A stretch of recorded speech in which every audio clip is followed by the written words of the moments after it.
Hey there, it's Gord from Basement Wargaming here to bring you a review of the new Astra Militarum Codex. Just picked it up, super pumped so far, been reading through it, a lot of big changes from the old one. So first off, a lot of things changed in points. Some stuff went up, some stuff went down. The big names for stuff that went up are things like the Vendetta. Manticore went up a bit, the Demolisher, but most of all, a lot of stuff went down in points. Yeah, like a lot of the Lehman Russ variants went down in points, and I believe also veterans went down in points, and so did a lot of our Armored Sentinels. That was the other big one, Armored Sentinels. Yeah, we got some access to some new special rules, which are pretty cool. I love the Guard's rules. Like the new orders. We have new orders. I think there's 10 of them in total. Pretty awesome. We have our own new Warlord traits. We got some new units. We lost some units. That's a big one. I'm kind of upset about that one. Yeah, and there's some minor FOC tweaks. So let's kind of dive into it here a bit. First off, let's go over the new Warlord traits. Those are pretty cool. So I mean, it's general. Everyone's got them now, but I like ours. There's D3 units can outflank.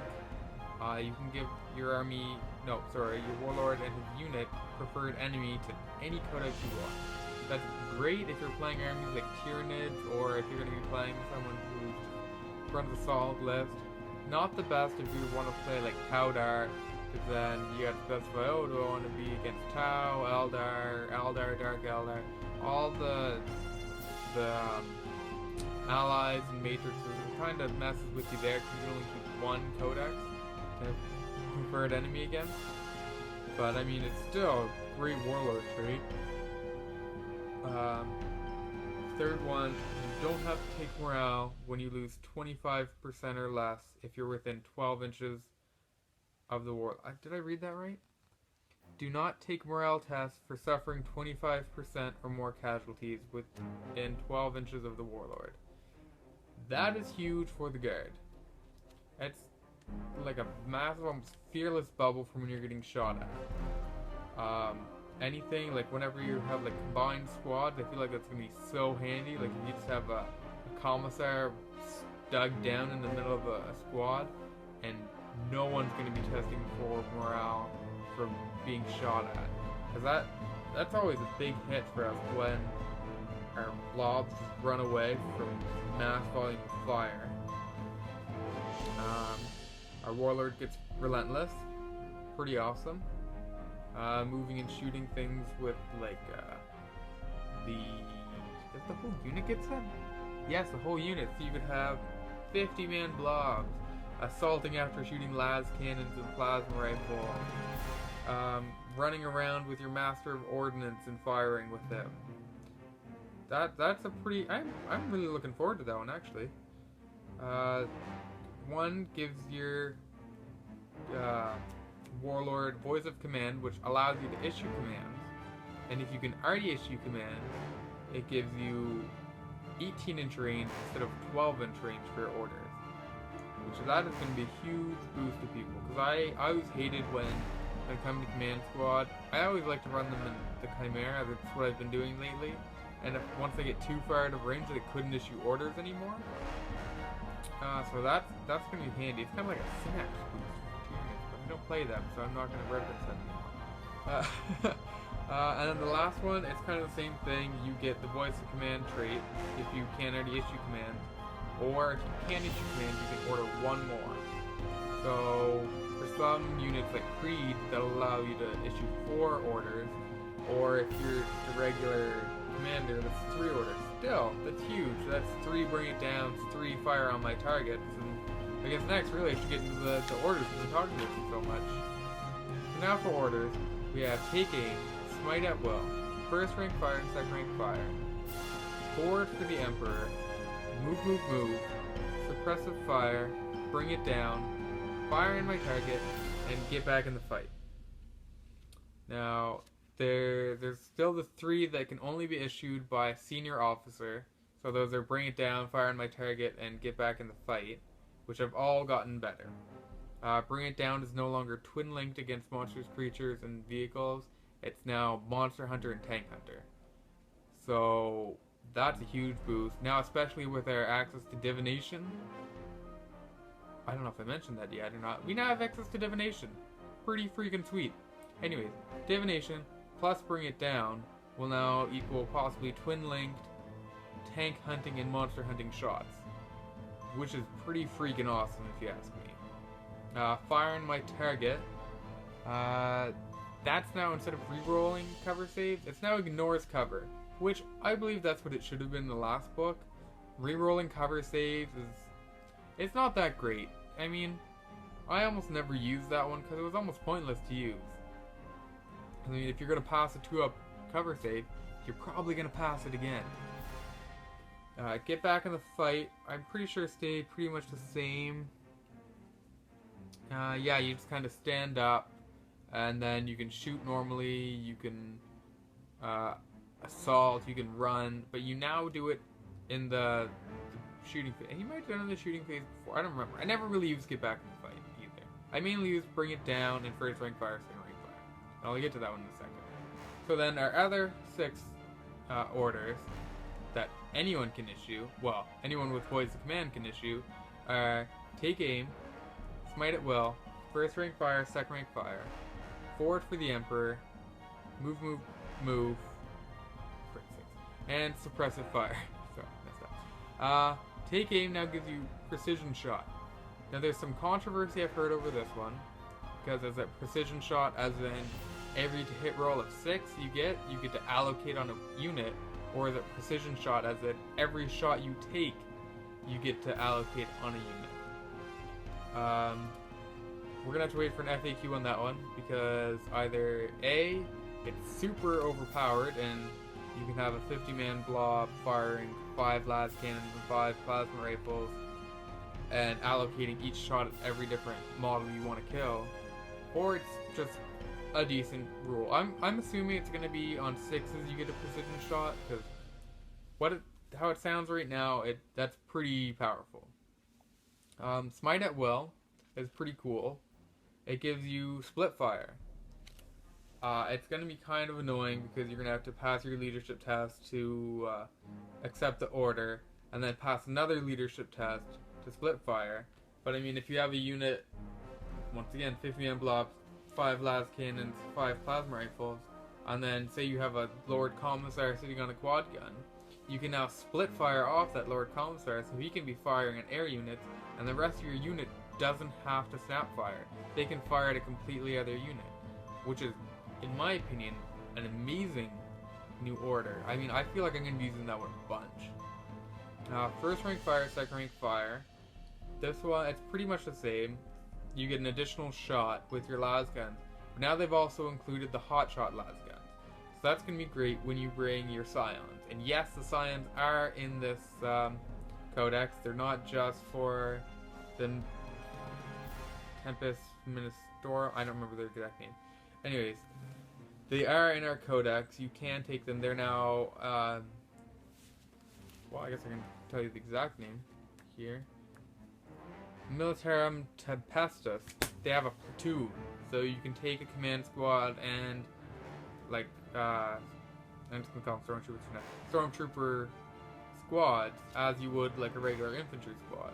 So that's gonna be really handy for them. Yeah. Forward for the Emperor is pretty neat. It's kind of like the Eldar. I don't remember what their thing's called, where they can shoot and run. Because you can shoot and then run. Pretty self-explanatory. Yeah, that's going to be great for moving in hordes of troops. Like if you have, say, 20 conscripts, 30, 40, 50 conscripts, whatever. You move them up, you shoot, then you move them up again. You're just getting right in their face. It's going to be great for basically shoving your infantrymen down your opponent's throat. Move, move, move. Exact same in the old codex. Roll 3d6 to run, pick the highest. Pretty good. Not the best, but still pretty good. And the last one is suppressive fire, which I feel is going to be very handy. And that gives all your weapons then the ordered unit pinning. So now not only are you going to be, say you're firing at a squad of Terminators with plasmas and las cannons with AP2, and I'm just giving myself the best stuff I can get, because there's no points involved in my scenarios. It doesn't matter. I don't care. Shut up. Now you can, not only are you picking off, say, 2-3 Terminators, so they're going to have to take a leadership test. Now they have to take a pinning test. So that's going to save your butt from a static position where someone's moving in on you and closing into assault. Now you can pin them and hopefully like stay them off for another turn to pick them off again. That one is going to come in very handy. Another big thing, I don't know if I mentioned it earlier or not, we now also have the like relics, or they're called heirlooms of conquest. Nothing really to brag home about here in my opinion. One being, anytime you roll doubles when you're giving orders, you get the inspired tactics, inspirational tactics? Inspired tactics, where like the rest of your orders count as going off for free. That'll be handy, but I don't know if I'd want to pay points for that. I mean, how often are you gonna fail your orders? Like, I don't know. I feel like I don't fail my orders enough to really need that. The Laurels of Command let you choose whether or not you want a unit to fall back or fail or pass. Is it leadership or just morale? For morale tasks. Once again, commissars if you want to do that for cheaper for summary execution, which did change by the way. I'll get on that later. There's one that gives you preferred enemy and lets you re-roll a single leadership test per turn. Handy, but I mean, we also have a warlord trait that kind of does the same thing. I'm not the biggest fan. Blade of Conquest, the master-crafted power sword with +1 strength. Yay. The Emperor's Benediction. Strength, it's a bolt pistol with precision shot and mastercraft. Now it's the same thing, it says precision shot, and you can only give it to a character. So is that on 6s you get precision shot even though you already did, or you just auto precision shot? I don't know. Once again, needs to be FAQ just like the order. And the last heirloom of conquest that we have is the Death Mark of Alanis. Alanius? I have no idea. This one actually I kind of do like.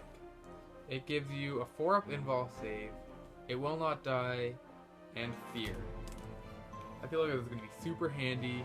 You give it to like an assaulting blob, put it on the Lord Commissar, have him chilling in there. As soon as somebody assaults, fear test. So they might already be assaulting at initiative weapon skill 1. That's, I'm pretty sure what it does. Fear. And now, say you take a wound on him. Oh well, you get your 4-up invul. He's a 5-up invul anyways, but 4-up's better. And then, it will not die on top of that. You're basically Iron Hands, but not really. But kind of, but not really. So those are the heirlooms of conquest. Other than that, I mean, we have some... Well, we didn't get any new HQ choices. We got some modified ones. A bit of a change to our FOCs within the HQ. Troops didn't really change a lot. Veterans went down in points. We got the 2 new dedicated transports, the Tauox and the Tauox Prime. Elites, we did get the Bulgarins, and we can now take the Militarum Tempestus platoons instead of just regular stormtroopers. I'm really looking forward to this. I'll get more into detail on that when I do my elite section. Fast attacks. Some stuff went down in price, like Armored Sentinels, and some of the Hellhound variants. Other stuff went up in price, like Vendettas and Valkyries, but I mean, we all saw that coming. There was no way we'd get away with the 130 point Vendetta. That was rubbing a lot of people the wrong way. And then the heavy support. And we did lose the rest of the Basilisk variants. We just have the Basilisk now. No more Medusa, no more Colossus, no more Griffin. The Hydra's now open-topped. A lot of stuff went up in points. No. I guess the only thing that went up in points in heavy support is Manticore. Sorry, my bad. And then a lot of the Lehman Russes went down in points. The biggest ones, in my opinion, are the Vanquisher and the Executioner. Those are the main ones that I really care about, because the Vanquisher's now... I don't know if I can say points. I'm not going to say points. They went down in price. Compared to the old Codex, I think it's an improvement. I mean, the loss of units is a big hit. No more Marbo, no more Alverheim, no more Chenkov. Mogul, horse rider guy. Baston is gone. Like a lot of characters that gave you like a fluffy feel are kind of gone. So unless you really want to play Catachan or Cadian, you don't really have that fluffy feel anymore. Like, you can't have a Talaran army and have Alverham leading in a charge from the side. You don't get Chenkov sending in waves of endless troops like your Russian dictator saying, "Screw them, send in more, send in..." That's a terrible Russian accent.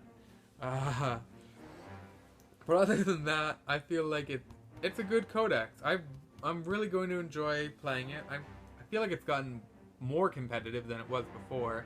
I mean, we weren't super competitive before, but we weren't like terrible. But now I feel like with some of the new rules, especially the new orders, we're going to be very competitive. Overall rating on the codex, I would give this an 8 out of 10. I mean, you lost some of my favorite units, but I feel like there's some redemption qualities in there, and I'll get to those in my next couple videos.